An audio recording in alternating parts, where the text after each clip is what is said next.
triggers and your environment, this time a professional example. Last time I did a personal example, this time professional. I'm going to choose a behavior.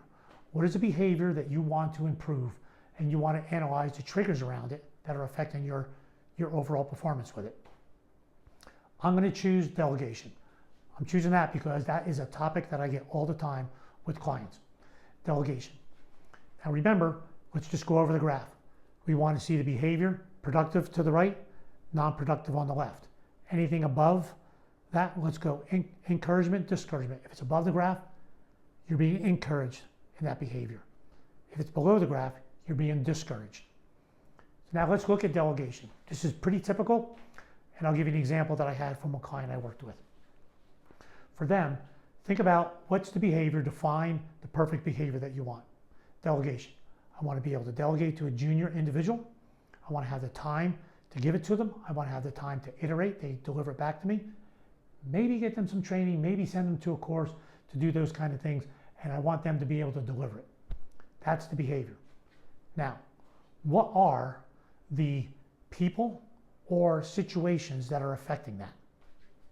Well, for this individual, they would delegate, and they had a boss who was very nervous about the timeline and would change the due date by a couple of weeks sometimes. Maybe it was a long-term project, brought it in and said, I want to see it, I want to see where we are with it, and this is the kind of shape I want it to be done because I want to do some things with it. Individual was very frustrated.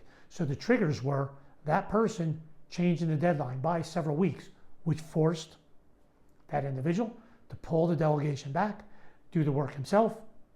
Now he's doing the work, he missed everything. So where is he in that box? He is, the trigger of the boss is now discouraging him from delegating and putting him in a totally non-productive side as far as that behavior. Bottom left box, the worst place he can be. Worked on what he needed to do. Here are some other possible examples in there. Suppose you want to get some training for that individual.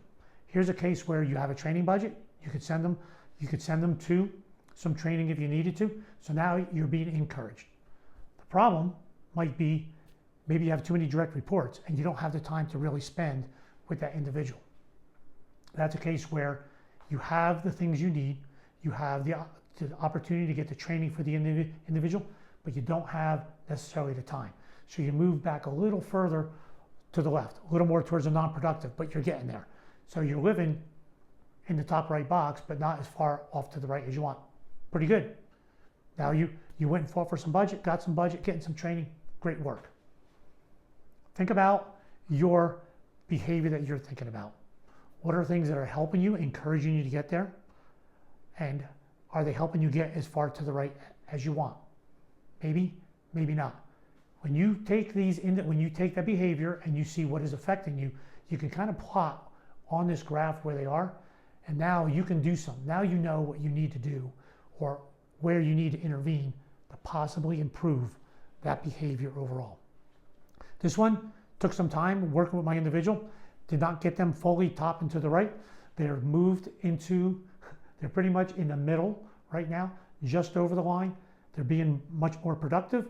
They still have some issues with working through deadlines, but they knew where they needed to intervene, and it worked with conversation with the boss on where schedules are. Hopefully that helped you look at your environment and see what triggers you have. Behavior, think about the situations and the people that are affecting your performance there. See you in the next video where we talk more about triggers, not just in your environment.